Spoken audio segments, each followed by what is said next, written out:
Hello, my name is Zanala, and I'm back. I know I said that I was leaving YouTube, but I wanted to come on here and share some things that have been coming up for me recently, and it's not really gonna have anything to do with, or it's connected, I guess. Everything is spiritual, so it's connected to spirituality, but not my usual content, which is more so like my theories and things like that. This is just a personal experience that I want to talk about because honestly, I need to talk about it and I need to release it and I need to find community because I've kind of isolated myself when it comes to this topic, and I've tried to really convince myself that I'm kind of over it and I've moved on, and I think that I need to accept that this is just like a thing for me. It's an experience that I have. I'm at my park right now and I'm really hoping to not be disturbed, but I also recognize that this is not just my park, so it just feels like it's my park because I'm always here and I'm the only one that's here, but it's not really mine, so yeah. But anyways, so this video is, can I just say that one thing is, first of all, nature is like blossoming right now and it's really beautiful to see because the trees and the bushes are really growing and blooming and it makes me happy. But beyond that, I'm just gonna get into what I want to talk about today. So anyways, this video, trigger warning, is going to be talking about sexual assault, and I'm not really going to be limiting the words that I use or trying to not be graphic or anything like that. Not that I'm going to be graphic because my experience isn't something extremely violent, so I don't imagine that it would be super triggering in that way, but I do want to just give a warning that if you're watching this and sexual assault is something that you don't want to hear about and don't want to listen to, then don't watch this video. And I'm going to make that clear in the title, so I would imagine that you would click away, and please do so for your own benefit, your own sanity. There's no need to listen if you can't and you don't want to. So I guess I'll just start with what the title of this video would be, which is that I was in a sexually abusive relationship, and I have never used that wording or phrasing until this week. Actually, just yesterday. I've been having, okay, sorry. It's hard for me to talk about because so much of me is constantly invalidating my experience because I'm worried about taking away from the experiences of other survivors, and I'm struggling to even accept that I am a survivor in the same way that we say that women who tell their Me Too stories are survivors, and the way that women who have very graphic, very violent stories, are survivors. I struggle to feel like I am a survivor as well in that same way, so I get nervous about talking about it. But it's been over a year since my relationship began and ended. It wasn't very long. I started seeing him, I think, at the end of September or the beginning of October of 2020, and then February 11th, I think, is when we broke up. February 11th, 2021, and then I officially stopped talking to him, I think, somewhere around late February, in the 20s, early March, late February is when I stopped talking to him. And then I haven't spoken to him since, but I sent him a letter, which I did read on my channel.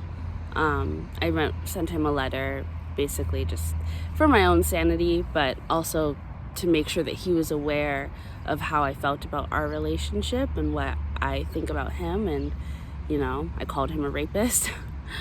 And it was something that was important for me to do, and that was in October of 2021. But I kind of took that letter and I was like, oh, okay, I'm done. It's over. I'm healed, blah, blah, blah, blah. And things have been resurfacing over the past few months.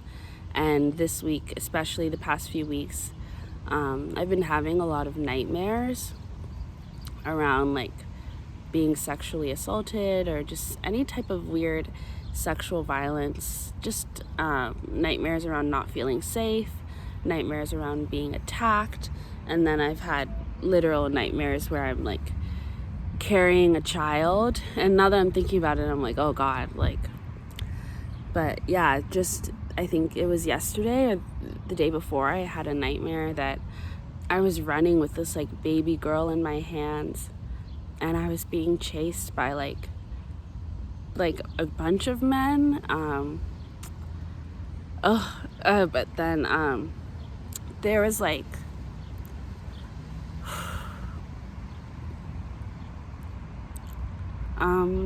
was being chased by a bunch of men, but then there's this one guy that was right beside me, and I was looking at him, and I was like, what's happening? What are you doing? And I'm holding on to this baby, and then I also could feel that I had less clothes on than I thought, and I could just feel things being open, and I don't know. I don't want to get too much into it, but yeah, I've had a lot of, I guess, kind of graphic dreams now that I think about it around sexual violence, and I hadn't really been acknowledging them. I'd wake up and I'd be like, oh, but I wouldn't think about it beyond that really too much. I'd just kind of be like, that sucked, and move on. But for a few weeks, more than a few weeks, just consistently week after week, I've been having at least one nightmare, and it's usually around violence. And it's always including a man, because I was assaulted by a man. And yeah, sometimes it's not sexual violence, sometimes it's just feeling unsafe, sometimes it's just being attacked, but I have had a few sexually violent dreams, and this week and just yesterday I was going through, I've been also having a lot of emotions, so I will just be on a whole spectrum. I'll just feel everything in one day. Yesterday I woke up and I was kind of irritated and angry, and I think maybe because of my dream. And then I was on the bus and I was crying, and I was realizing more things about the fact that I'm just not as healed as I thought I was, or as I guess I hoped to be. And I think that I'm just frustrated because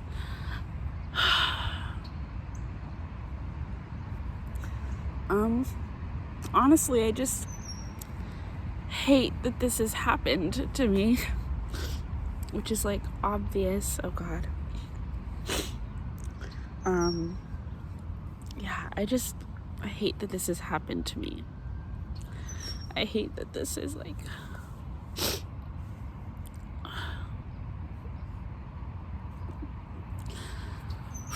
I just hate that this is a part of my story now. It sucks. It really sucks. And I feel so many frustrations. And it's hard for me to not, want to blame myself. Not because I think that I deserved it or anything like that, but just because I knew that I should have been in the relationship. Sorry, one second. God.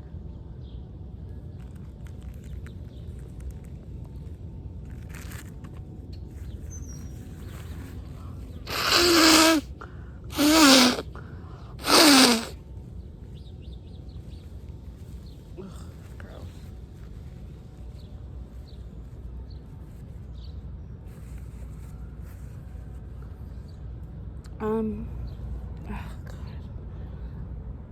Sorry, I didn't expect to just like immediately start crying, but I think that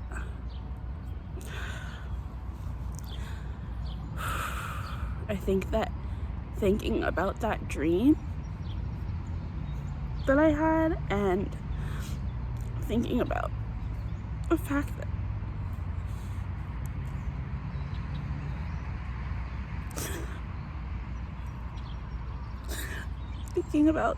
that I was holding like a child made me really, because I don't know, I guess I've been processing things in pieces, so there's so much that I just have kind of skipped over, and now it's coming back, I guess because I have to work through it all. But yeah, it just really sucks. I just wish I did not have to deal with this. Like, I don't want to be a survivor. This is not something that I want. You know, I'm not happy that this is like a story I get to tell. Like, this is just, it sucks. It really, really sucks. Especially because like there really is like no justice. There's no type of comfort, you know? I can talk about it, and I need to talk about it just to put it out there. And I sent that letter to him, which was healing and empowering in some ways, but honestly, like, I don't know how to ever like truly heal and like have it be okay. It's a lot. And the fact that I'm having dreams now about being assaulted just feels so cruel and like unnecessary. But I understand that it's my own, you know, subconscious bringing up things that are still bothering me. But part of me just wishes I could just like be done with it. God.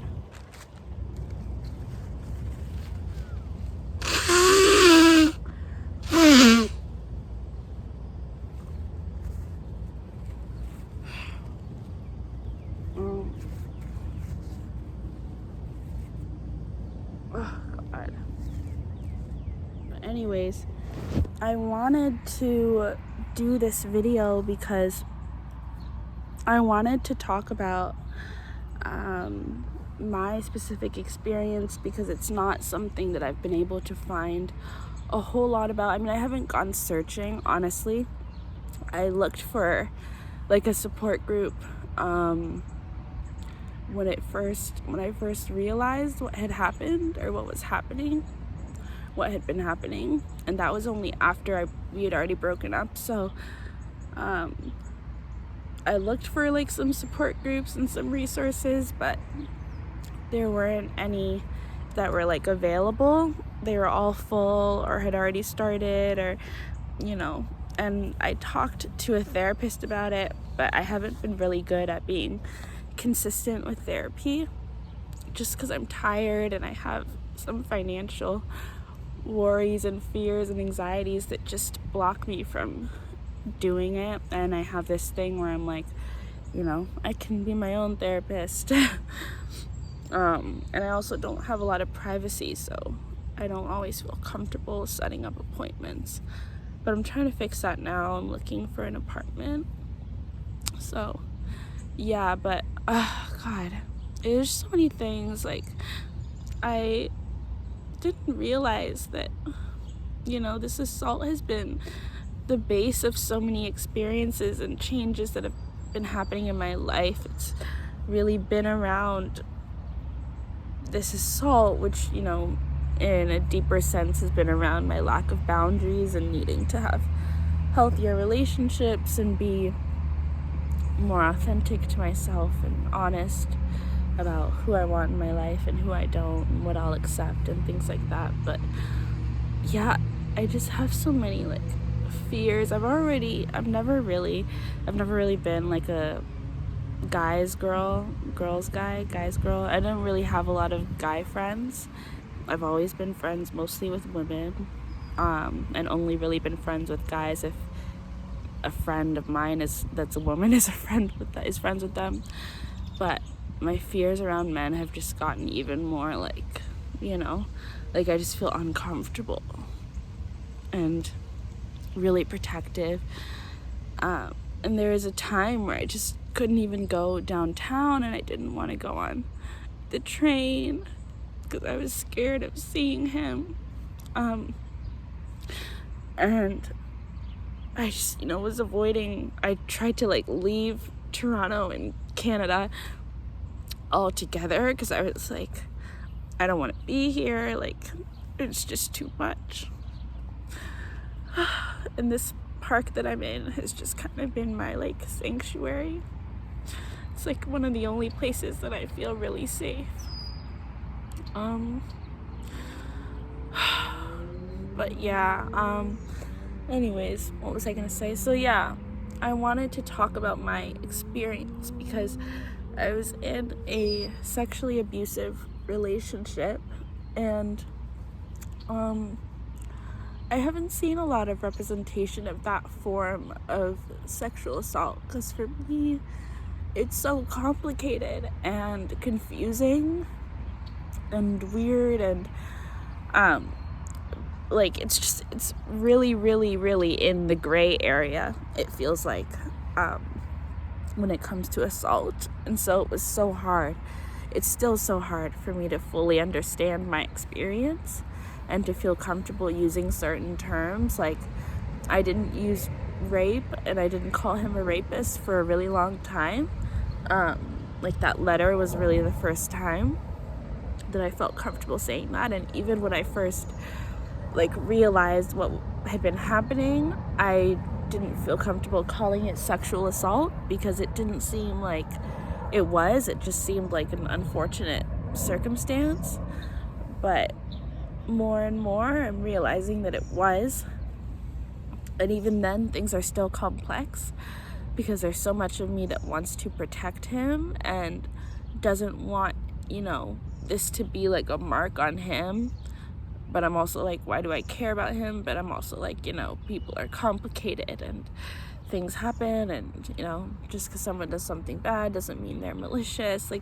There's all these things that come in and block me from being able to just process my experience and validate my experience and heal without having to think of all these other things.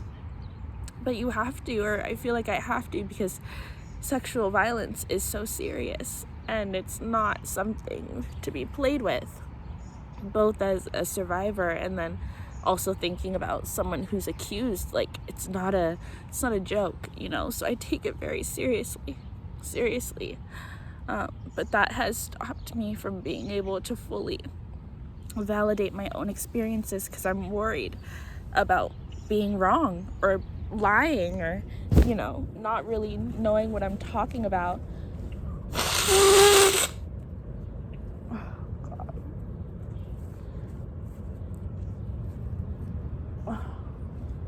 Yeah. That's the thing though, that's so frustrating because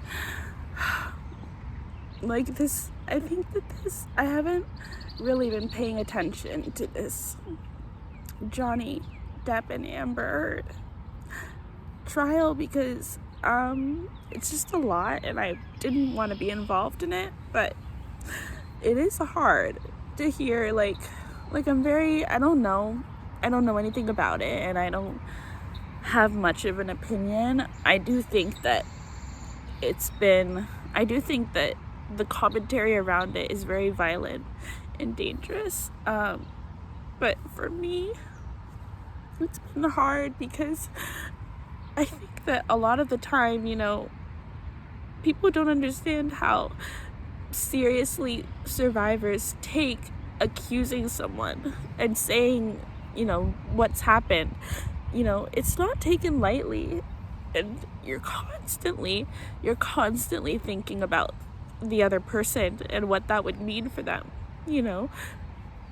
I could never say his name or show his picture or anything like that.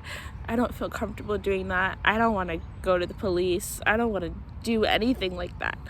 I don't want any type of public thing around like him, because I have all these fears around, you know, whether I'm valid, and also what would happen to him. And there's so much that you think about, you know, even as you're trying to protect yourself, you're still thinking about everyone else and how it would affect them. It's hard for that to not be taken into consideration. You know, when you're coming forward and you're speaking about your experiences, you're really rarely thinking about yourself during that time. Or at least I rarely have been thinking about myself. It's really, you know, thinking about all these other people, all these other things and dynamics, and how this affects survivors as a whole. And, you know, I don't really matter in the whole process.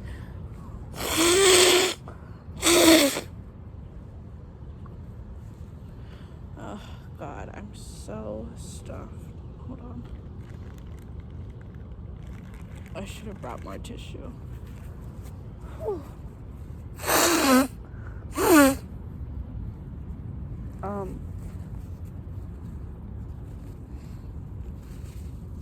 But yeah.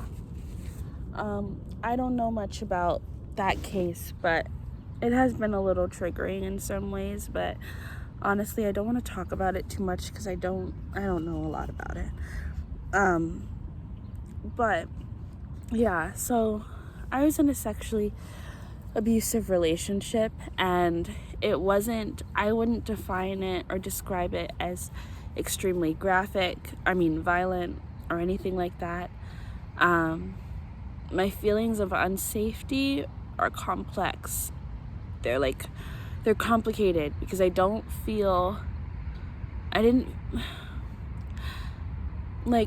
the feeling of unsafety was more connected to, I think, like maybe discomfort for me, and like maybe a little bit of anxiety and like questioning of myself. I didn't fear for my life, you know. It wasn't like that. And when it was happening, I was confused most of the time. Like the first time, I would say that a boundary was crossed. Like it felt like a lot of boundaries were being crossed, and at times I did feel like boundaries were being violated. But I even feel scared saying that I was violated, you know, because that feels like a lot, and I feel nervous around even using that kind of wording, mostly because I don't trust my own perception of things, and I worry that, you know, I don't know what I'm talking about. But yeah, it felt like boundaries were being violated. And the first time it like happened and I like recognized it as a thing, I spoke to him about it, and I said, you know, when I say no during like when we're being intimate, like I need you to listen to me. Like I'm not saying no because I'm like, you know, I'm just like, it's not like I'm not performing. I'm saying no because I want you to stop. And I had a conversation with him about that really early on, like in October. And I think that so we never ended up having penetrative sex. We only ever, our sexual relationship was really based around me receiving. And that's what made things even more confusing, because it was like, how could I be, I don't know, like I didn't understand how I could be assaulted if I was the one receiving. And you know, like if like pleasure is based around me, but none of it was ever pleasurable. But I also, you know, I had all these things in my head around, you know, people fake orgasms, and sometimes people don't know what they're doing, and there are so many things happening, like, God. Okay, so let me just give some context. So he was he was a bit older than me. I think I was 20. Yeah. So I was 20 when we met, and he was 27. And now that I think about that, I'm like,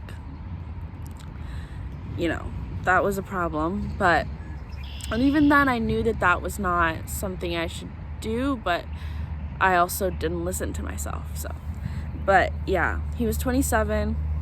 He was kind of like what you would think of like the typical like nice, nerdy, shy guy, like the guys that are like, no girls want the good guys. He's like that kind of guy.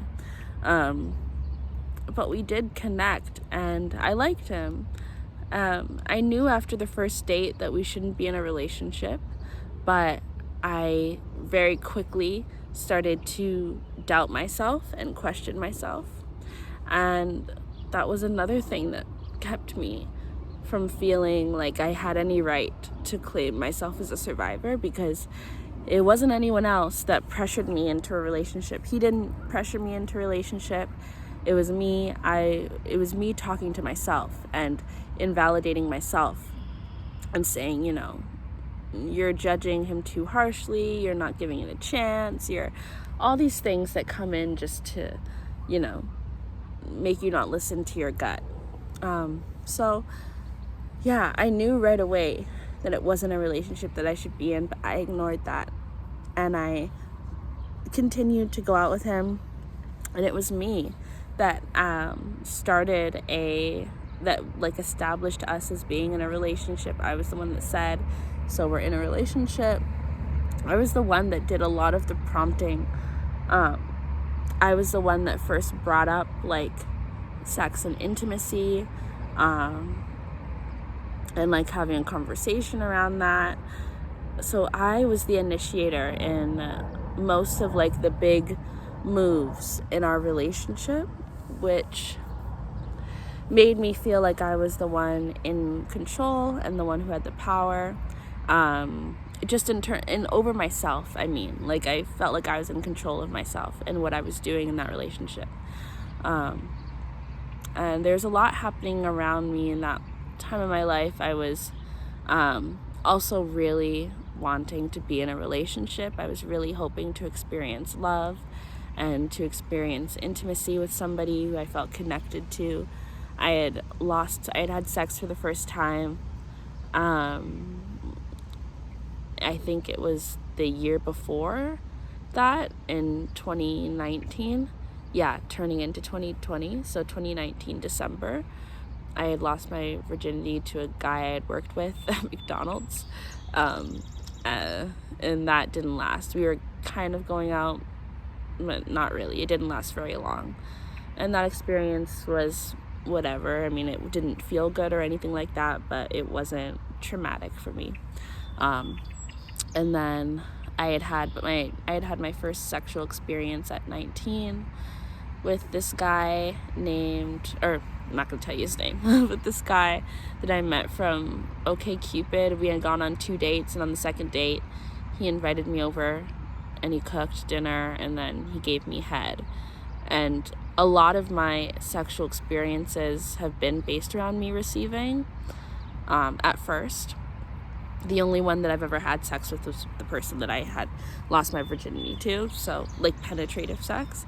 So that's the only time I've ever done that. Yeah.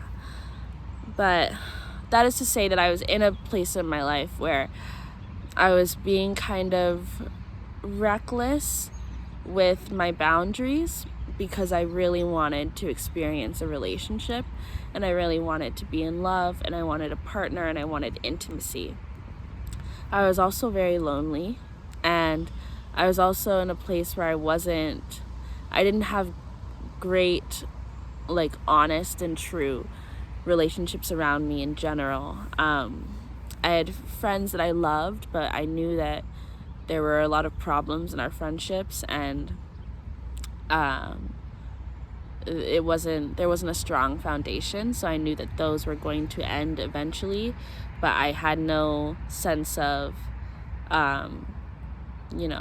taking any steps to do that, to bring an end to anything. I was just kind of floating through my life and through the relationships that I was in, and yeah. And so I think I was looking for grounding, and I was looking for someone that just cared and I felt connected to, and I felt like I could really bond with. So that was kind of the place in my life. I was young, very young, but I thought that I was grown. So yeah. So, and it was 2020. So also lots of weird things with the pandemic. I had already gone through like some depression, like when the pandemic first started, and I moved back home in April 2020. So, I was just, there's a lot happening. There's a lot going on with me, and at the same time I was also happy and I was excited, but you know, from the time that the relationship started, I already started to kind of deteriorate in my trust of myself and in feeling confident in myself. And I think also because he was older, you know, I questioned my level of maturity and things like that, and I wondered, you know, there's just a lot of things. So that's the context around me getting into the relationship. Yeah. And the red flags that I noticed in the beginning were not things like this is a bad person or this is a dangerous person. It's just red flags around compatibility. And like not sacrificing my desires and my wants for somebody just because they're a good person, and just because, you know, we have some things or a lot of things that we align on. Like, I think that if it had been different circumstances, maybe we would have been okay friends, but even then there were communication problems. I didn't always feel listened to. I didn't always feel comfortable expressing how I felt in my opinions, and sometimes I felt belittled. Sometimes I just felt like he didn't care. So those were like some red flags throughout the relationship. But yeah, around the sexual abuse, yeah, so all of our sexual interactions and things were around me receiving, and it was always kind of about him being in control. He had a lot of insecurities around his own ability to like perform sexually, and like I think he was dealing with some type of dysfunction, so he wasn't able to like get it up, and so, or he would like, yeah, I don't know, he wouldn't really tell me, but something around him not being able to get hard, him not being able to get it up, or him like coming too fast. So he had a lot of like sexual insecurities. And I don't know how much experience he had before being with me, but I think he was also I feel like he was also pretty new to sexual experiences, and I think that there's also some insecurity around that because he's older than me, and some masculinity things, and those were things that I really did not want to be a thing in our relationship. So I tried to push for some honesty and vulnerability, and both of us being able to be honest about our sexual insecurities, because I just didn't want to feel uncomfortable, and I didn't want that energy in the relationship. But I also wanted to respect the boundaries around, you know, if you don't want to share about what's going on with you sexually, like problems, then okay. But yeah, so, and I should say that I was also in a stage of my life where I really wanted to explore my sexuality. I'm like a sexual person, and I enjoy sexual energy, and I enjoy intimacy, but it's only ever really something that I've been able to like fantasize about. It's not something I've lived out in my real life, because I haven't had a lot of relationships, and I wasn't sexually active until university, and really until like second year of university. So I wasn't doing anything in high school or before that, and I had only ever known things through the internet. Not even through my friends, because I didn't really have friends who were sexually active either. or as far as I knew. So yeah. But, so yeah, all of that is the context for our sexual relationship, which I was excited to begin. I wanted to have sex and I wanted to be intimate. And the first time, I think, like I was looking forward to being close and growing and experiencing someone and experiencing things. And, I heard so many things around, like, how getting head is like the best part of sex for women. Like I had a lot of ideas and things that I had heard, so I was like, oh, okay, this is gonna be nice and fun. I didn't think our entire sexual relationship would be around would be based around me. I thought it would be more of a shared experience, but no, it was mostly around me. But in the beginning, I didn't take that as a red flag, because I was like, oh, like that means that he's considerate, and he's just got these insecurities. We'll work through them, and then we'll start to have a more shared experience.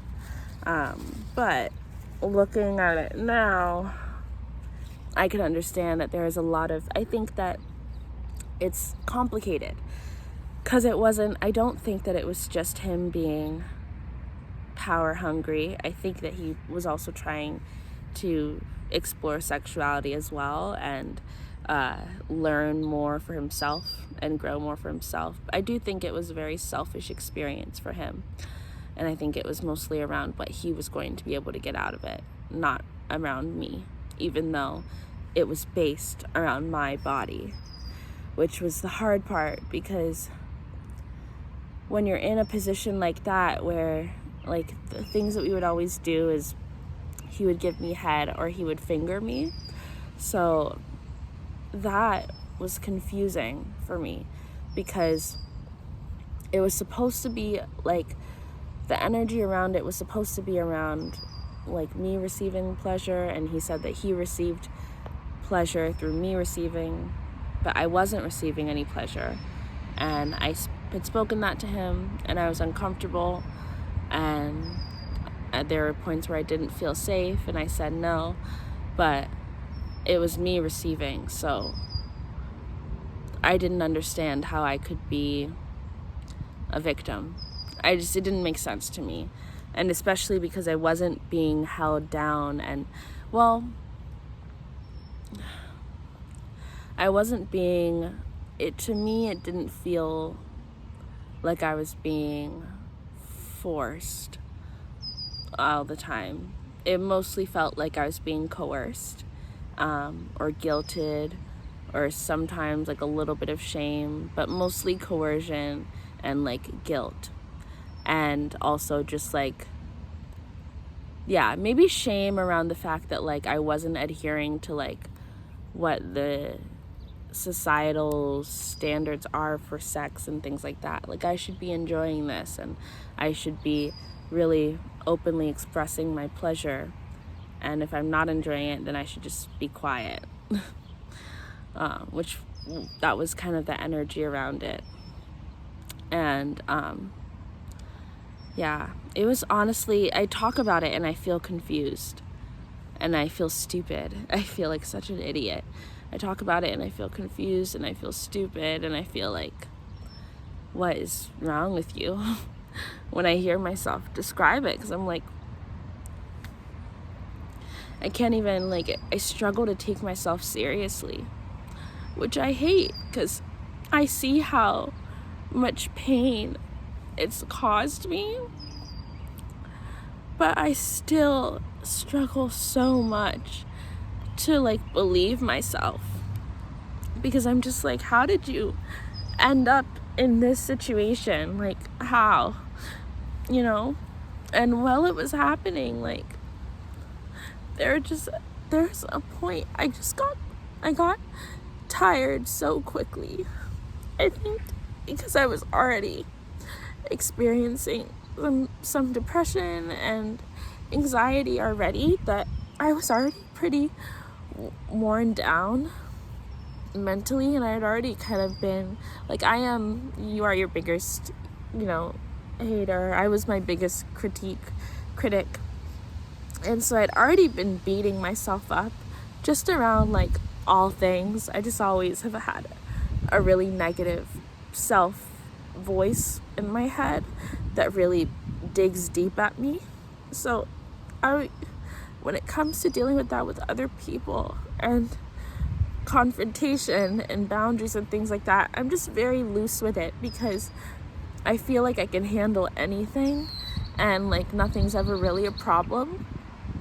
But I think it's because I was so detached for so much of my life after like childhood. I mean, I just became detached really quickly to protect myself, but ultimately it ended up not being great because I wasn't present enough to know what was happening around me and do something about it before, I had already had too much trauma happen.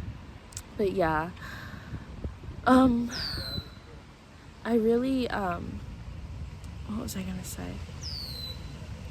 Yeah, sorry, I lost my train of thought, but I just really struggled with feeling valid. And it was hard because I got tired so quickly. That's what I was saying. I got tired so quickly. Like, after the first conversation, I was like, no, don't, when I say no, listen. And then he didn't listen. And like, we had a conversation about it face to face. And he was like, yeah, I'm sorry and I will. And because he had such an energy of like such a kind person and such like a sweet face, and he just seemed very non-violent, I couldn't imagine that he would be hurting me on purpose. So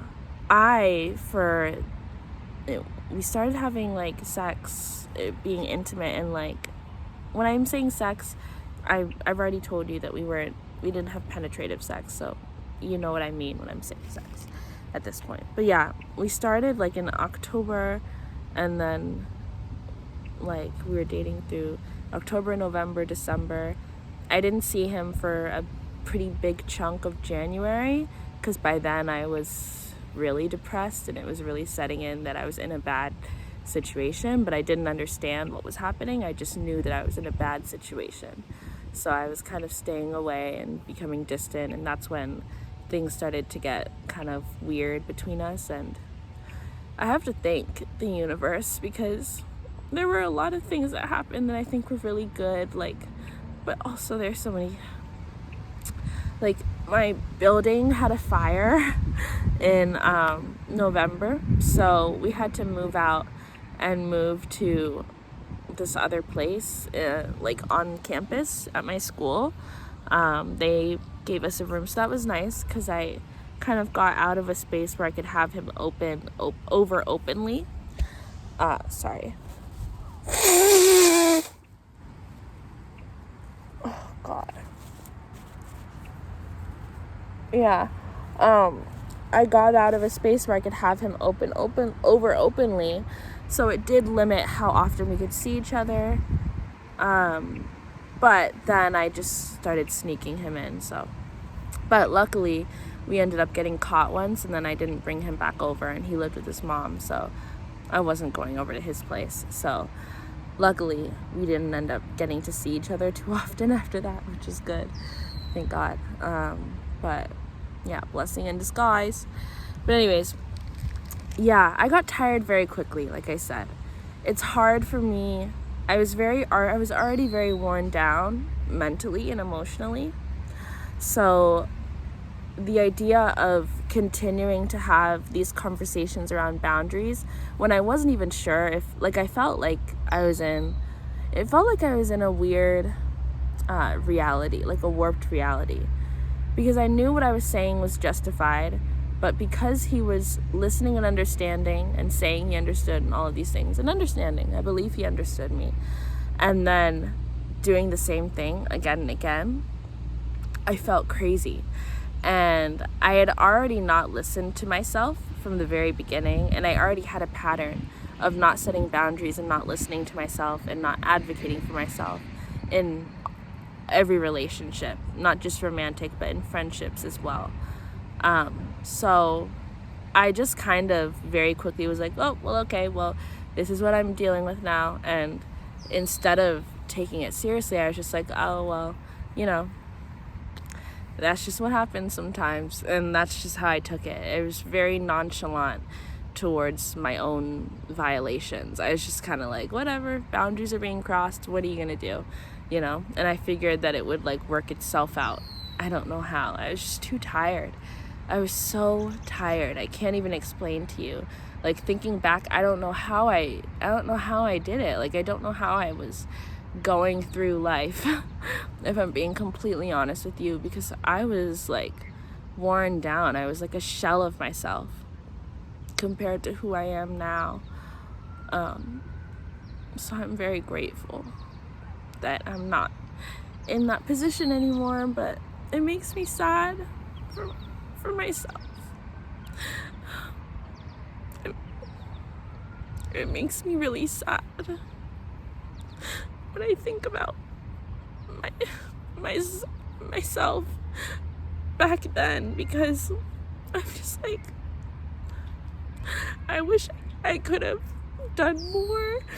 I wish I could have protected myself, or I just wish that I could have been there, more present. I wish that I hadn't lost myself along the way.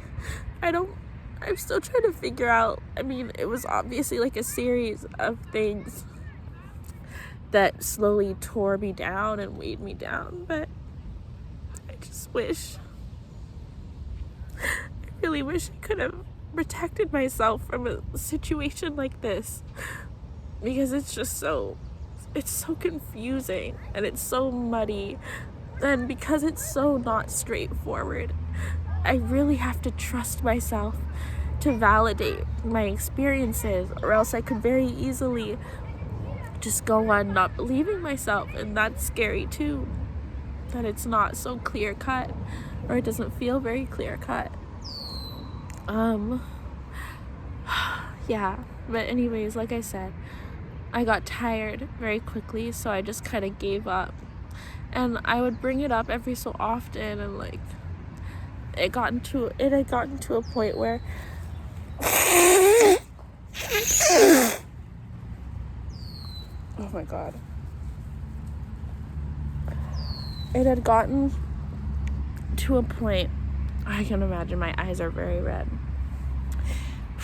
It had gotten to a point where, please don't rain, where I would I didn't want to do anything anymore, but I also felt very guilty, and I also felt like the only way that we could connect and be be intimate emotionally was physically, because we also had weird communication problems.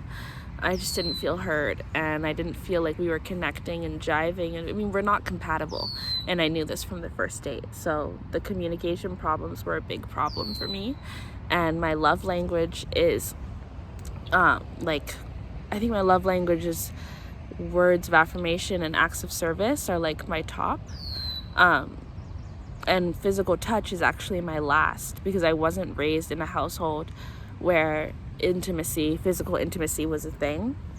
We didn't really hug each other, or I just don't remember doing that, and I don't really hold hands with my friends. I feel awkward hugging people. It's something I've really had to work through recently, and realize that I actually do like physical intimacy. It's just that I wasn't raised with it, and I also have a lot of guards around it because I'm just defensive. But yeah, so yeah, not being fed emotionally in terms of intimacy, I wanted to still find a way to be intimate, and for him, physical touch was his number one love language. That's what he said. So, which I also feel but whatever. Physical touch was his number one love language, and that's what he liked to do. And there were times when I had drawn a strict boundary, I don't want to do anything today. I don't want to do anything.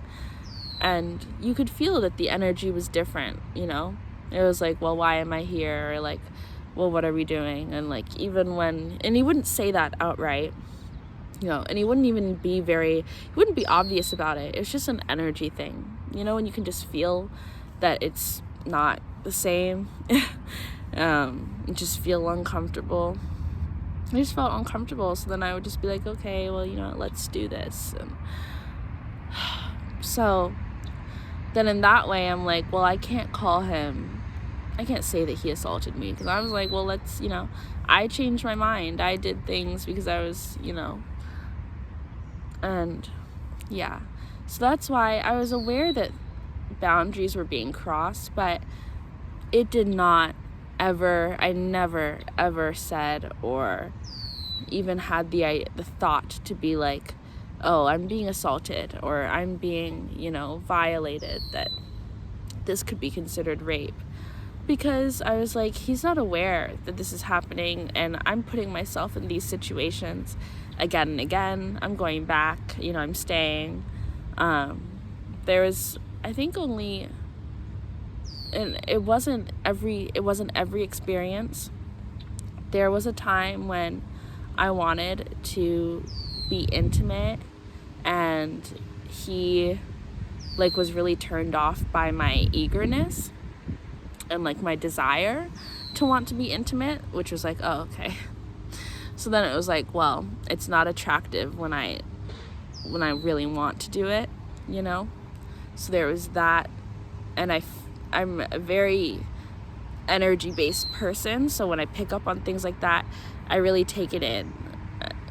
I hate to be corny, but I'm an empath, so when I pick up energy like that, I take it in and I process it, and I like to be what people want, so I'll take in that energy and I'll make it me. So there's just ways where I was just throwing off a part of myself to be something else for him, just to make things work. And I don't know why I was fighting to make things work, because it did nothing for me, but I was very lonely, and I think I just wanted some type of connection, and I have to be responsible for that. I didn't have boundaries. I violated my own boundaries.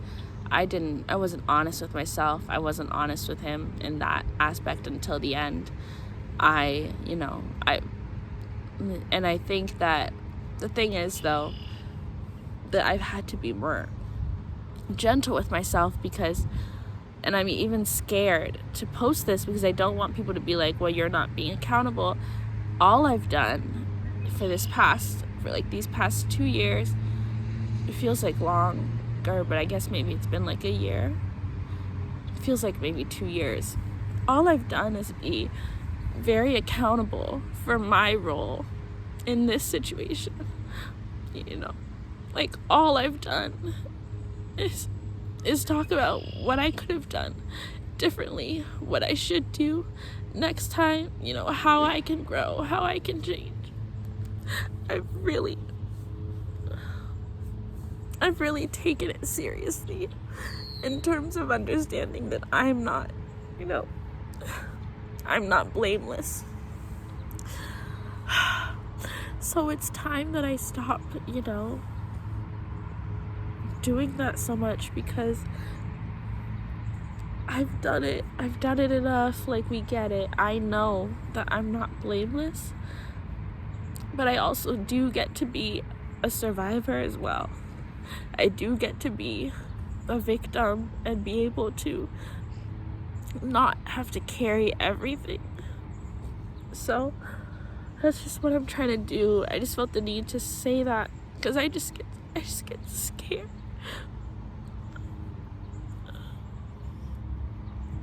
I just get scared about being misunderstood.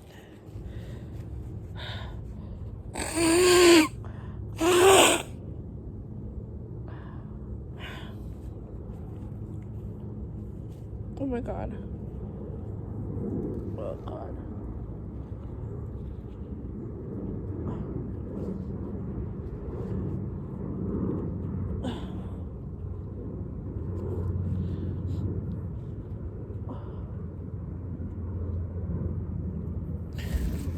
Sorry. I get scared about being misunderstood, and seeming like I'm not self-aware. I guess because I don't know. I just don't want to be like attacked or have anything. Have people think that I haven't, I've already like said everything to myself, and I've already beat myself up in every way that anyone else could possibly think of doing it. I've already done it. So I'm just like saying that just to hope that someone doesn't, think that they need to do that, because I just can't even take it, because I've already done it to myself, and I don't need it from anyone else. It's hard enough. It's really hard enough dealing with it on my own. So it's just like, please. God. Okay. Anyways. So yeah. It's just like a slow wearing down is what was happening. And I think I wouldn't really say that any of that was like the most traumatic part. Oh God, I should have brought more tissues. Why didn't I think of that? Fuck. Oh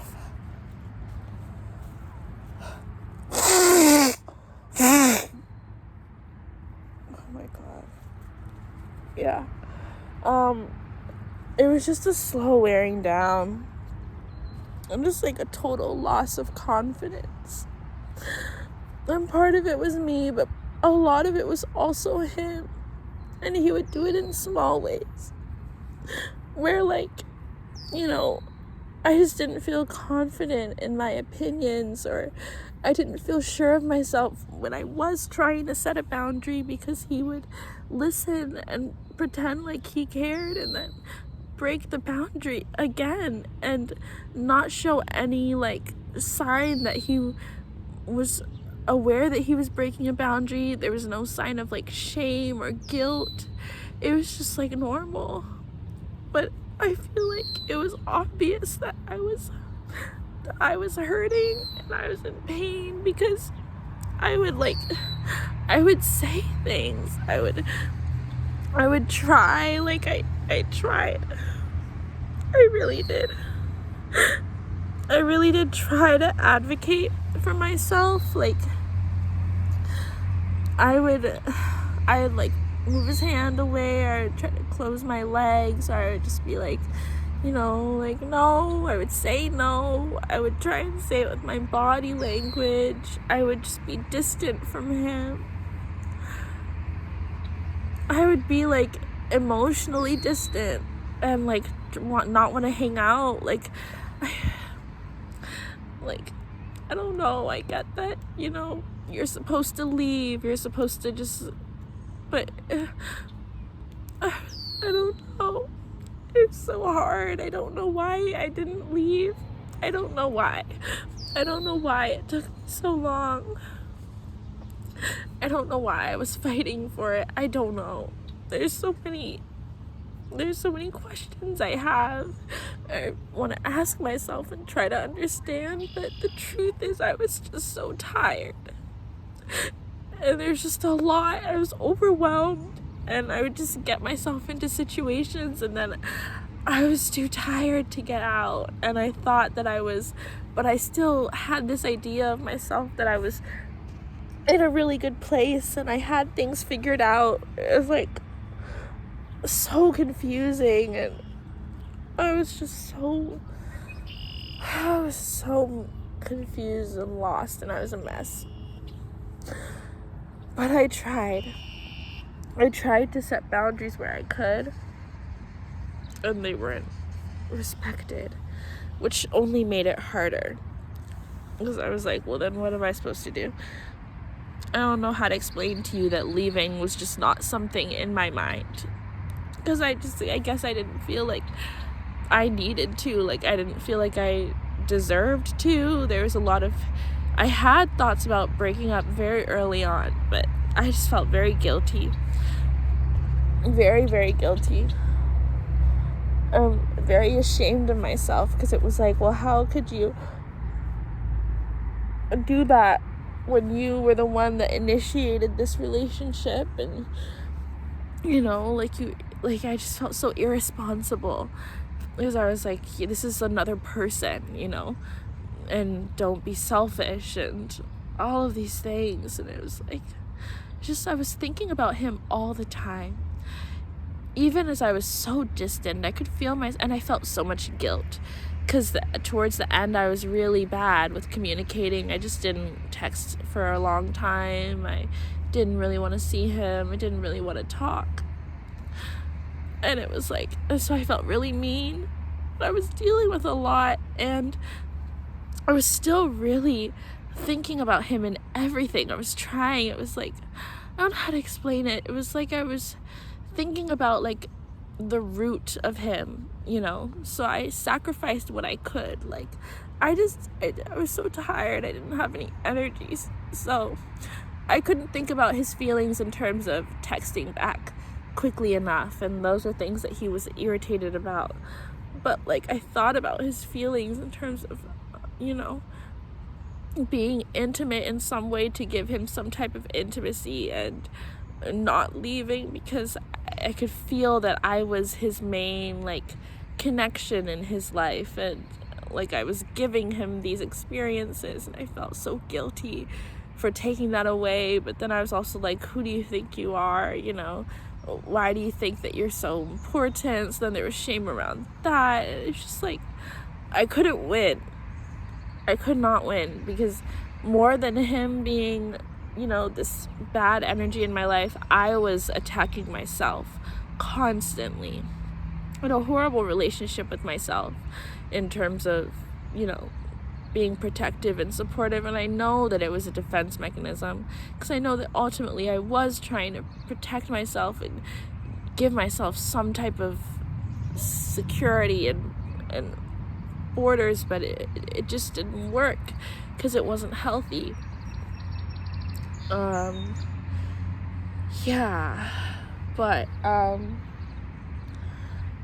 It was a slow wearing down process. I lost a lot of my confidence and a lot of my trust in myself in that relationship. And like I said, a lot came from me, but a lot also came from him. But the hard part about it is that I didn't realize any of that until the relationship was done. So we broke up in February. Actually, it was like the day after his birthday. And it was actually on the date that I had planned for him for his birthday. Oh God, that's another reason why I didn't want to break up with him, because his birthday was coming up. I didn't know what to do. But yeah, I ended up breaking up with him the day that we met up to celebrate his birthday. I wasn't going to. It was also Valentine's Day weekend. I wasn't going to. But he noticed that something was wrong. So he asked me what was wrong, because I was out of it by then. I was so depressed, and I've never seen myself like that before. It was really sad. It was really sad. I was just like a shell. I had no emotions. I just didn't feel anything. It was very numb. And it wasn't all him. It was a slow build. But he came in at a great time, But yeah, by the time it got to when we were breaking up, I was a shell of myself. So I didn't feel anything, and I tried to feel what I could, and I tried to be present in ways that I could. So I recognized that I had a responsibility to break up with him, because I could not be. At that point, I felt like I needed to break up with him because I wasn't a good girlfriend, because I couldn't be there emotionally. I was depressed. I was alone, and I needed to, heal. and be a better person. So I was like, I need to leave him so that he can find someone better. So that's why. That was my reasoning. And I knew, and it was also like the compatibility things, like our communication just doesn't work. I don't think I was like, I'm not ready for a relationship. I'm not mature enough. All of this, all of that. And in my heart of hearts, I knew that our sexual relationship was a huge part, but I didn't want to say that to him because I didn't feel like I didn't feel like we were living in the same reality. I felt like I was experiencing a bad traumatic sexual relationship, but I felt like I was experiencing that on my own, even though he was doing it to me. I felt like it was me experiencing this on my own, me bringing this energy into my life. I did it. It's my fault. And I need to take care of it. And I need to go to heal and do therapy about it and release it and blah, blah, blah. And do this on my own. But none of this has anything to do with him because he's not aware. That was where my mind was. Like I said, I had a horrible relationship with myself. So very self-critical, to the point where I would just remove responsibility from everyone else, and it was all me all the time. And that has to do with just, I had a childhood where I very quickly just needed to make sure that I could be okay and solid and take care of myself so that I could be present and be like a stable grounding for other people in my life. So I just learned how to be efficient with myself and just deal with things and be responsible for my emotions and figure it out. It's just always been something that I've done. So this is where that shit gets really bad. But anyways, so that was why I was breaking up with him. And the night that we broke up, he was like, what's wrong? Like, something was wrong. Because I was getting irritated. I was very irritable. I was angry so fast. And I had picked this movie for us to watch called Fun Mom Dinner. And I had gotten like a bunch of painting materials. I'd spent like $100. I got like a bunch of canvases and painting stuff, all new from the dollar store. But still, it was really nice. And I cooked him dinner and I got wine. And we were watching this movie and painting. And that was like the birthday celebration that I wanted to do, because it was COVID, so everything was closed, and it was February, so you couldn't like do anything outside. It was freezing. And he had just been able to come back in, because after we had gotten caught in December, I didn't see him for a while because I was like, oh, you can't come over because we'll get in trouble. And at that point I was sad about it because I was like, no. Like I said, it's complicated. This is how I also end up invalidating myself, because I'm like, why were you sad about it? You're not a victim. You liked having him over. You liked to come over. You liked it. There's just so many ways for me to be like, you're a liar. It sucks. But anyways, so yeah, I hadn't seen him for a while. And then in February, my building lifted rules around not allowing anybody to come over because of the fire, and then also because of COVID. So now people were allowed to come over. So he came over and we did the birthday thing. I knew that I was going to break up with him that week. I was just trying to figure out when. I wanted it to be, I didn't want it to be before his birthday, because I was like, oh, his birthday. And I was like, okay, so it has to be after his birthday. But then it was his birthday and then Valentine's. So I was like, oh God, but I don't want to do Valentine's Day because, like, what's the point of that? And his birthday is on the 11th of February, and then Valentine's Day was on the 14th. And we had gotten together for his birthday on the 12th. So I had no idea what I was going to do. I had no idea. And I was also trying to do this, mind you, as like, I need you to imagine me at that point. I was like a shell. I was like disassociating all the time. I wasn't really present in my life at all, in my friendships at all, and my family stuff. I was just gone, or I felt like I was gone. So, everything I was doing, I was functioning like barely surviving. I don't know how I even pulled together that date. I don't know how I pulled together, like, I was in school, I was working, and I don't know. So this is where I have to give myself so much credit, because I'm like, you're fucking amazing. There's no way. Like, I don't know how I did that. But also, you should not be functioning like that. Like, you needed a vacation. Anyways, so, and I had just started therapy. Okay, so anyways,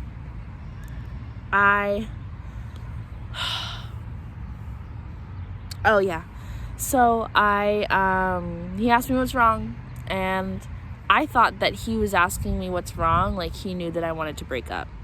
He was just asking me what's wrong, like, oh, something's wrong, like, right now, and we can talk about it, and then it'll be over. So we were on 2 different pages, which does make sense to me, because I'm telling you, I felt like we were in a different reality. Like, I was like, we're not living in the same world. But all of that was also just him being manipulative, because we were in the same reality, and he knew what he was doing. He was just lying. So I told him. So it happened very quickly. It just spiraled. I was just like, and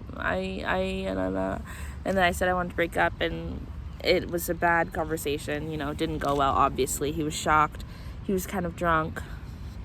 And I think he could feel the energy. He could feel that shit was about to end, because he was like drinking a lot that night. And I think I had like half a glass, and then I gave him the rest, because I was like, bye, I don't want to be around you. I don't want to drink this. It was so hard, because I was so ashamed of myself for the way that I was behaving, because I was like, why are you acting like this? Like, I'm not a mean person, and I'm not someone who can be like that easily. So it was hard for me to see myself like that. It was like, whoa, like, who are you, honestly? It was very confusing. I felt so guilty, but I was also so tired that it was like the part of me that can be like that just fully took over, and she was like, bitch, the rest of you is not functioning, so here, I'm running the show now. And she was running the show, and thank God she was, honestly, because she got me through that. So I'm grateful. But anyways, the sun's out. Ooh. So the sun does make me happy. This park has literally been like, this park has saved my life. I found it during fall of 2021, and ever since, it's been my favorite place in the world. I've done a lot of work. I've done a lot of crying here, and I've worked through a lot here, and I've also just spent a lot of time being happy here. It's a very, very beautiful place. That's why I call it my park. It's my little sanctuary. And whenever anything happens to it, I'm just kind of like, who's in my house? But anyways, so what was I saying? Oh, right. So the most traumatic part of all of this really wasn't even the relationship. It was the aftermath. Because, so I broke up with him, and I was still doing the it's me, not you thing during that thing. And that's because I believed it at the time. I did feel the things around the sexual stuff, but I was not processing that. I can't even explain to you how much I wasn't processing that. I was ignoring it. I was like, girl, no, we're not dealing with that. I was like, bye. I'll figure that out later. Or never, honestly. I wasn't even going to touch on it. If it could be up to that version of me, it would have been moved past, like nothing happened. But obviously something like that cannot just be moved past. So anyways, so we broke up, and then he was really upset and distraught and did a lot of too much, overwhelming me with emotions to make me change my mind, all of these different things. And then he left that night. I really had to make him leave. and still doing a lot of like just guilting and all this bullshit. And then, but I felt really bad. I felt very guilty. So then for like the entire week after that, he was calling and texting every day and trying to work things out, and we're explaining things, trying to understand why I wanted this to happen, just venting about how he feels, saying he doesn't understand, saying he feels caught off guard.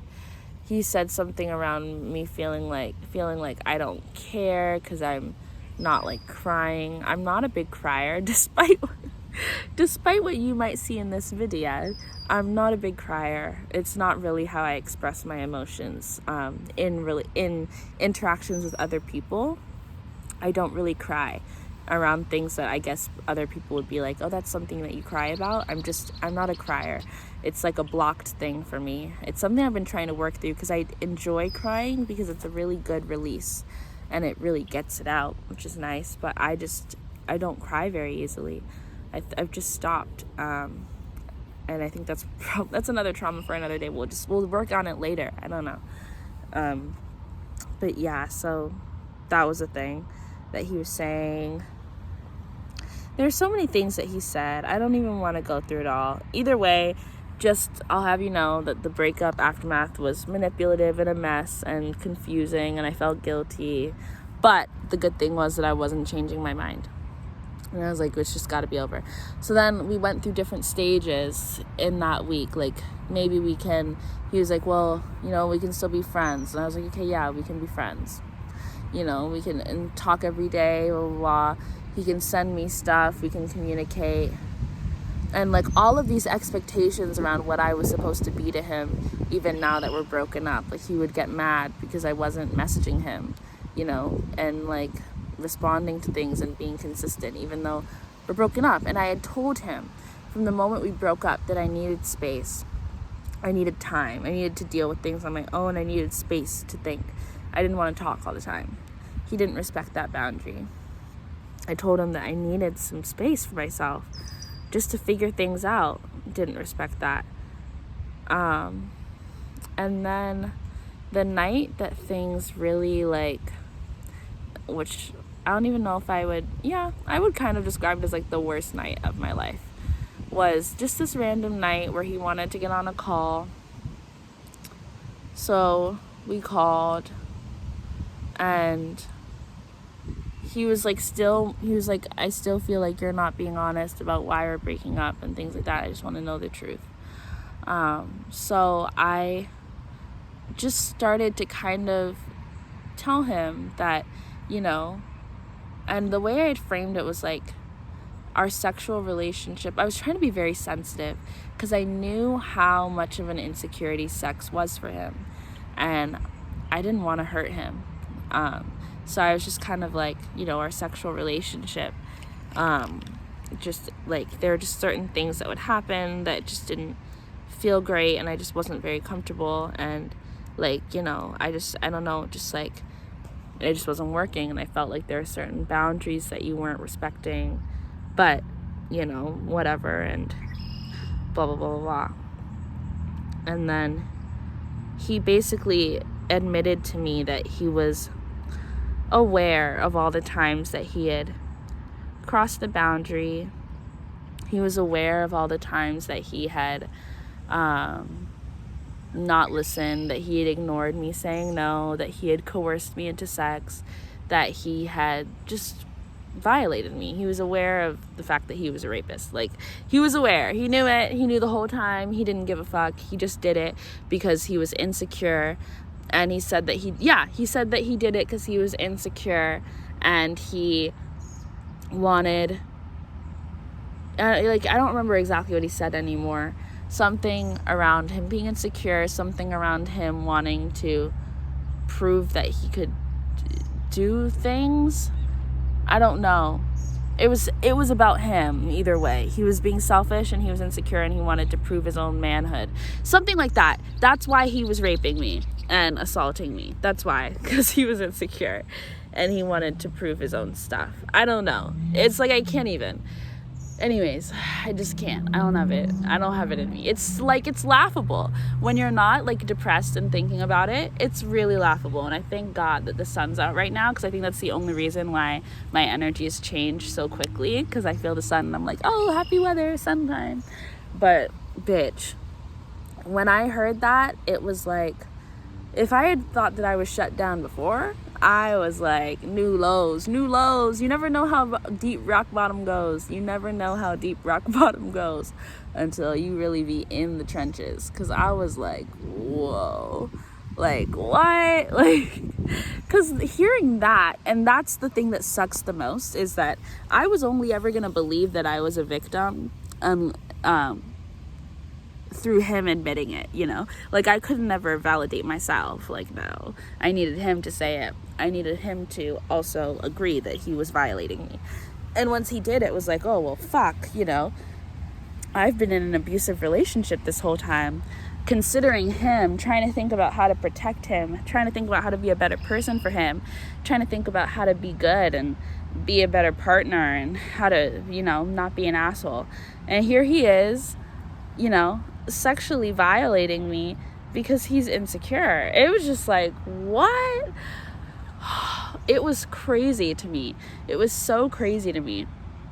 I couldn't even, like, I didn't know, I couldn't process it. The immediate processing just came in me, like, shutting down. At first I shut down all of my compassion. So I just got very angry. And I was just very quiet, and I don't remember. I just remember being quiet and angry and not understanding. And the good thing that I'm really happy that I was doing is that I got confirmation from him several times. I was like, so you knew, so you were aware, so you were doing this and you understood what you were doing. And every time he said yes. He didn't lie about that. Which, thank God. Like, I don't know if, like, the truth possessed him and was like, you know what, you're gonna need to give my girl all the clarity that she needs so that she can fully leave and not, you know, not leave any part of her with you. But he was really honest that night, which I'm really happy about, because I don't know, I needed that. I needed it. I don't know if I would have been able to do it on my own, so thank God. But yeah, he was honest, and he said all that, and I was like, what? So eventually we hung up. Even then, I was still like, oh, I just need time, you know, I don't want to talk right now, I just need time. And he continued to violate my boundaries. And another thing he said, even when I was like, you know, oh, we can just be friends, he was like, oh, I don't know if I can be friends because, like, what I know about your body, and like what about our sexual, like, well, like, can you just imagine the worst human being ever, and that's just him. Like, I just couldn't even, like, 27 saying that to me. I can't even imagine. Didn't think about how I felt at all. Oh God, I really hate him. Like, there's few people that I don't hate really anyone else but him. I hate him to my core. Hate him, and don't forgive him, but forgive myself, and hate him to my core. Like, can't even explain. These are the parts where I get annoyed that I'm not a crier, because I'm like, bitch, like, I wish I could. There's no way to explain to you how I felt, and there's no way to explain to you how I feel. Even now, I laugh because it's just kind of like, what else can you do? You know, humor is the cure. Humor is the best medicine. But it's like, that was the worst night of my life. I put on Lemonade Mouth after I got off the phone. I was just crying. And I was just like, what is happening? Like, what am I realizing right now? What is going on? It was like just kicking me while I was already down. And it was just like, it was like the universe just like pushing me into the rock bottom, like, well. And I was just sitting there at the bottom, chilling with Lemonade Mouth playing. And I was calling my sisters and I was telling them what happened. But even then, I was saying, like, I don't feel like he assaulted me. I just feel like something bad happened, and I don't understand. I was crying, and I was calling my friend, and I was crying. I wasn't calling anyone. I was sending voice notes. I didn't want to talk on the phone. But, yeah. So then after that, I was very, very, very depressed, and I was really checked out. And I started listening to an audiobook called Know My Name by Chanel Miller, which was really, really awesome. And I did a lot of painting during that time, which I'm really happy about, because that was such a saving grace. Painting and listening to that audiobook is what I would do like every night, every other night. And I didn't tell any of my friends other than my best friend and my sisters. And then I told one friend, but I told her really... Did I tell her? I did. I told her very briefly.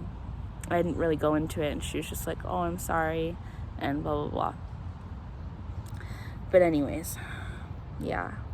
A lot of things became very real during that time. They had no other choice but to become very real. And it sucked. It was absolute shit, and it's taken a long time for me to get to this point, and healing is not linear, which was the point of this video, because for a long time, like, I felt really shitty that one day, and then I had a therapy session where I kind of told her what happened, and I cried in that therapy session, but I didn't really go in depth. I mean, but I think I also spoke to her about how I was confused because I wasn't more upset, because I cried that one night and then I just kind of moved on, how I usually do with things that are traumatic. I'm just like, oh, sadness, process, bye. And that's how it felt. That's what it felt like had happened. So I was like, oh, I'm not a survivor, because if this was like a real thing for me, then I would be like, I would have to drop out of school. I would be out of it. I wouldn't be functioning. But I was functioning. But I also am a functional person during traumatic experiences. I keep going. I don't really shut down in the ways that matter in terms of the physical world. I'm still very present and doing things and living life and smiling and laughing and having joyful moments and not thinking about it. It's just on the inside that shit's going crazy.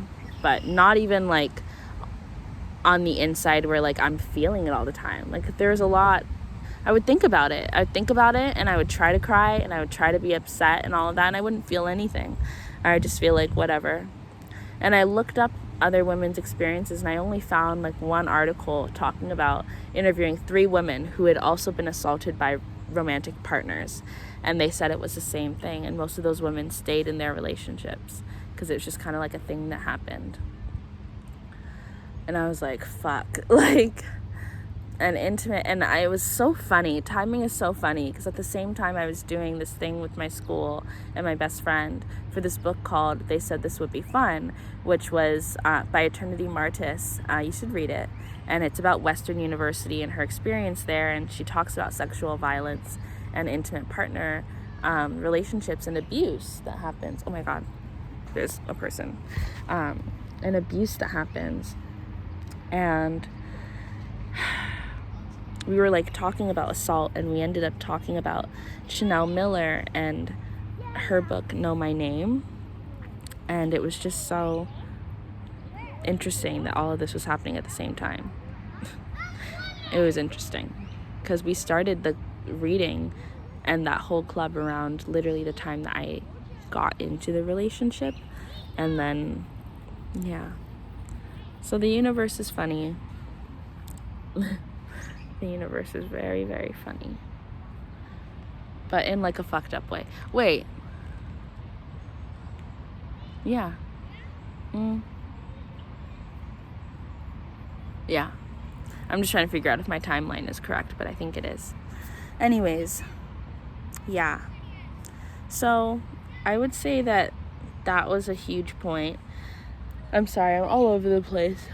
I'm already tired of talking about it. I'm like, girl, we're over it.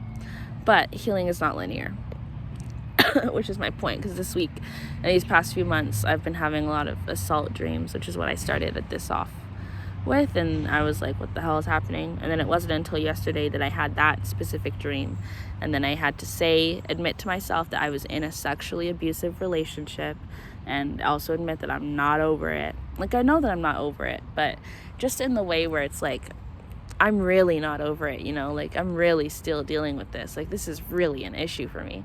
Like, I've kind of framed my life, this portion of my life, in terms of traumatic things. I've like framed me losing my friendships, because I lost after I broke up with him and I started really being depressed, like new levels, and also started a spiritual awakening and all this shit was going on. I also realized the other relationships in my life that weren't working, where I didn't have boundaries, and I had to start cutting those off. So I ended up breaking up with a big friend group who I didn't feel safe telling about my assault, which was like the big tell that this is not a friend group I'm supposed to be a part of. But there are other things, but that was the big thing. So yeah, I framed most of my like healing and like recovering from trauma around that, because that was super traumatic as well. That really sucked, especially just given the timing. It was like I was so alone. I already felt very alone with those friends, but they were such a huge presence in my life. So then to lose them in a way where I was the one that was initiating the loss, so I also felt like I didn't have a right to grieve it or be upset about it or anything like that. So there's a lot of guilt around that. So it just really sucked. This was a really hard year. It's been a very hard, like 2020 and 2022 were hard. And 2019 wasn't easy, but I mean, compared, it was a blast. 2020 and 2021 were very hard years. And 2022 has been me like getting back up on my feet. And as I've been recovering from these friendship things, because I've also had a lot of dreams around them too, I've kind of pushed the assault to like the back, and I'm just like, that's not a thing for me. I don't deal with that. It's not like, I'm not suffering, I'm not struggling. And I think that the universe was like, girl, I know it's hard, but we've gotta bring it to the surface, every last bit. And it's good, because I needed to get it out. But healing's not linear, so I understand that this definitely won't be the last time. I might be coming back on here to share some more emotions. But honestly, I just need a support group. I need to go back to therapy. I need to be able to talk about it with people who understand, who are in confusing and complicated situations, where it's not like, oh yeah, you were assaulted and there's a lot of questions around it. I mean, there's already so many questions around women's stories and people's stories who you feel like it's very clear cut, and still people are like, So with mine, it's just, there's so much fear around sharing it, because it's like, but I'm just like, I don't have it in me to try and invalidate myself anymore. Like, I need support, and I need to share what I've been dealing with, and whatever happens, but like, I know that I'm a strong person, sometimes to my detriment, but in this case, I mean, I could handle whatever people are going to say. I don't want to hear it, so if you could refrain from being an asshole, that'd be awesome, but I can handle it. So either way, I just know that it's important for me to put it out there, because I'm dealing with it, and I know that I know I'm not alone. So I'm sure there's a lot of people who actually have very similar experiences and also struggle with feeling like they're a survivor. I think most people are survivors. I think even people who end up being assaulters are probably survivors as well. It's unfortunate, but sexual violence is one of those things that is like it's an epidemic.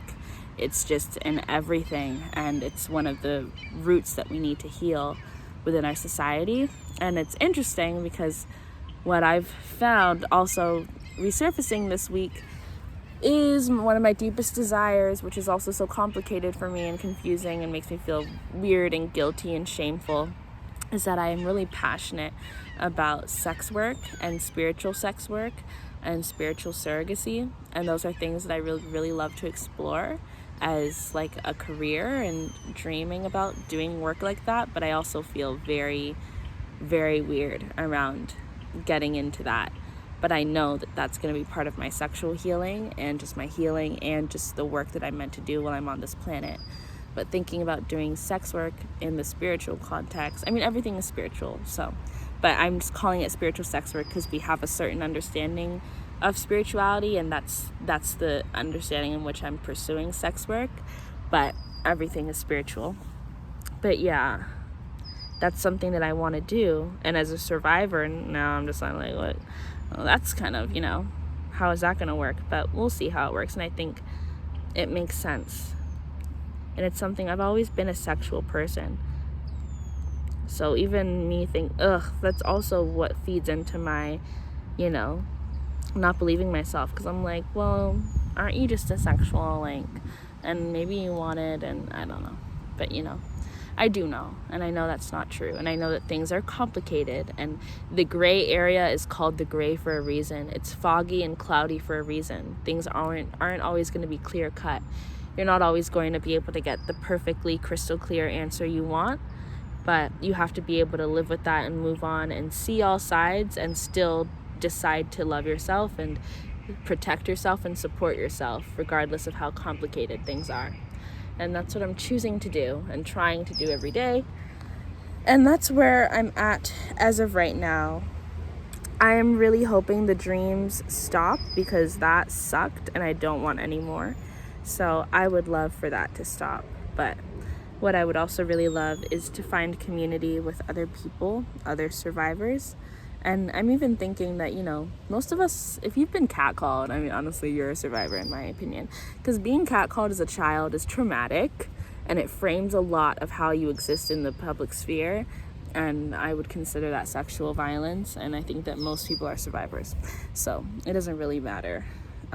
This isn't, my origin story. It's my traumatic story, but it's not the origin, but it will be the last. I'm not interested in furthering this experience.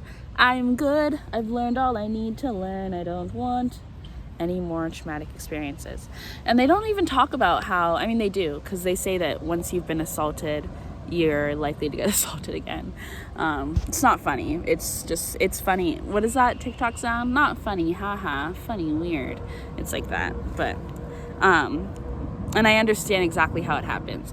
So I wouldn't say I've been assaulted since, but just thinking about the sexual experiences I've had since then, which has only really been one, because after that I was like, I'm not dating or looking to do anything with anyone. And then I was really focusing on my queer life because I was like, fuck men. And I've had a few crushes, which was nice. But then I ended up having a sexual experience with this one woman who's around my same age, I think. And it wasn't a experience of violence, thank God. But it was an experience that I shouldn't have had. I shouldn't have had sex with her, and I shouldn't have even really stayed at her place. There's a lot of things, still working on the boundaries. Because I've already had this experience, I'm like, oh, well, I know what it is. So, if it's not that, then, whatever. And, also just kind of with women, and because it's more, I just have these things. But, yeah, you've got to make a real conscious effort to protect yourself and to know the difference between protecting yourself and being paranoid, letting people in, still having boundaries. It's just a mess. But it is a learning lesson that I am learning. But yeah, it's affected other things too. Luckily, though, I have witnessed growth because I had this experience recently where I was talking to this guy who I thought was really cute, but I felt red flags and I noticed it and I called him out and I told him that we're not compatible. And just like that, it was over before it even had a chance to begin. And that is how you stop trauma in its tracks. There's no need to feel guilty for setting a boundary. That's the biggest thing for me right now. There's no need to feel guilty for setting a boundary. You have every right to, and you should, because why the hell wouldn't you?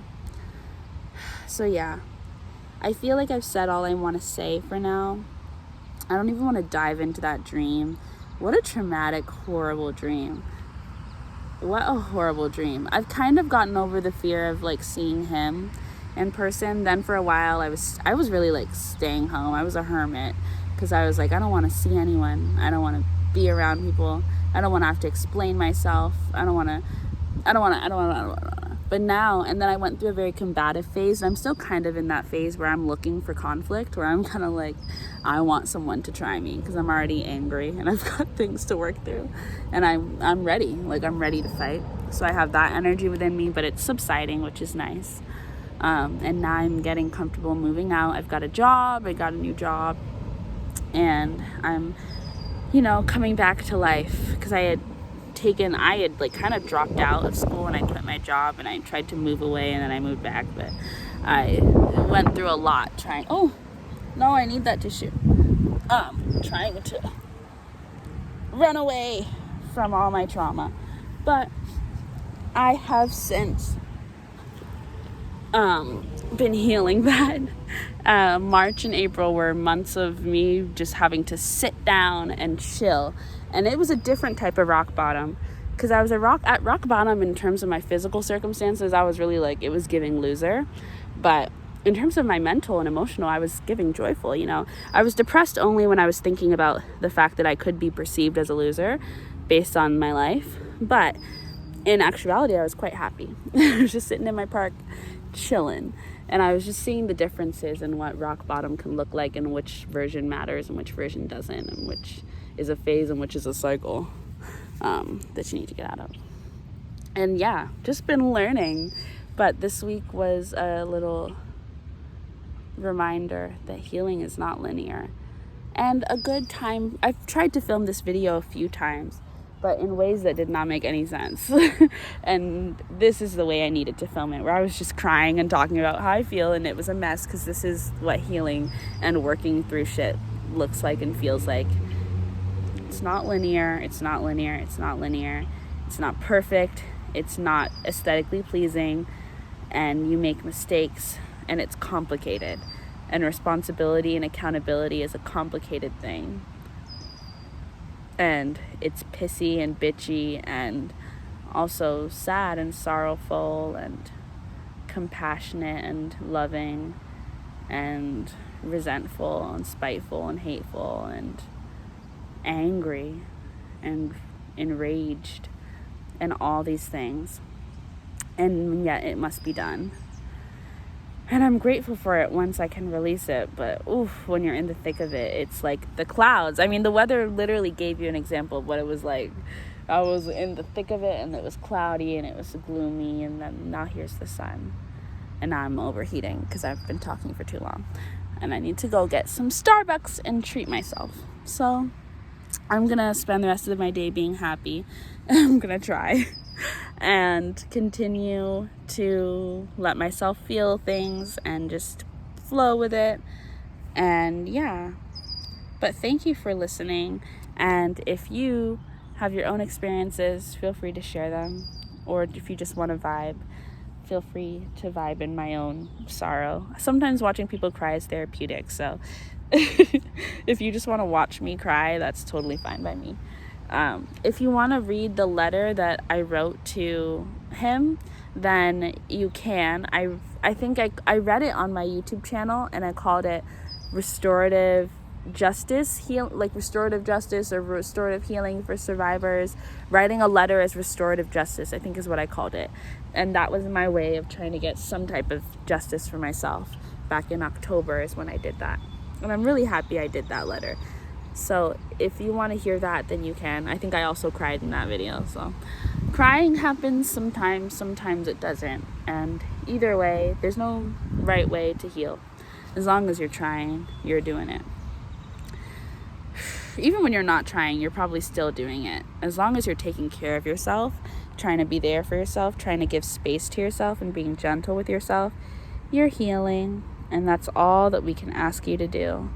So I am going to let things be now. Sorry if you just saw all my nose boogers.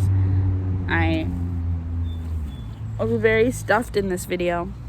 I think I might talk next about friendships, because even though this assault is at the base of a lot of my trauma for right now, that friendship, losing those friendships and the process and the aftermath of that and the feelings around that, that's no joke. Like, losing friends is not a joke. Even when you're the one that initiates the loss, it's not a joke. It sucks. It's hard.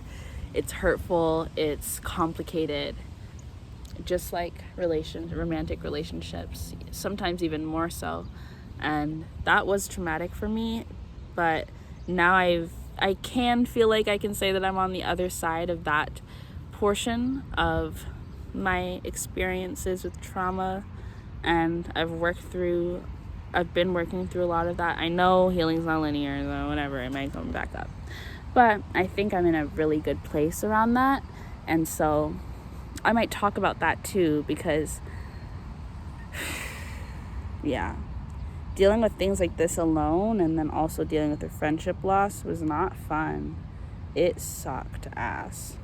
And I don't know if this is a common experience. I feel like I wouldn't be shocked if survivors tend to lose friends after their assault, because I mean, things get very real. Like I said, things get real and ugly and complicated, and who can stick it out and who can't, and who do you even feel safe trying to stick it out with, and who do you not, you know? And sometimes it's just you being in your head, but other times it's because the universe is trying to show you something about the relationships in your life. And it doesn't mean that those people are bad people, and it doesn't mean that your friendship was fake and nothing was ever real. It just means that things are complicated, and sometimes boundaries need to be drawn even when you don't really want to. So yeah, I've just been doing a lot of growing up, just having a lot of very aging experiences, but ultimately I'm happy, not grateful that I was assaulted, but I'm grateful for the versions of myself that I got to understand and get back and work with and heal in this process, I guess. And I'm very, very happy that I'm not in the same place that I was a year ago or 2 years ago or anything like that. I'm very happy to be where I am. I'm not trying to go back to the past. So, yes. Okay. That is all. I'm gonna leave now. It's getting like breezy and cool, which is nice. I'm gonna go get Starbucks. I think I'm gonna get myself a venti. I always regret it because it's like way too big, and I'm not gonna get a frappuccino because even though I want one, because I know that it will taste good in the moment, I feel like for a venti it's not worth it, because it's gonna be so much like ice and watery, and I want like the full like sweet juice, not juice but sweetness of it, like the creaminess. Like I want that. I don't want the ice. So I think I might get either like a chai latte or a iced coffee. Yeah, so goodbye. Thank you for listening. And I might try and start like a support group for survivors with like intimate relationship. I think that's what intimate relationship abuse, something like that.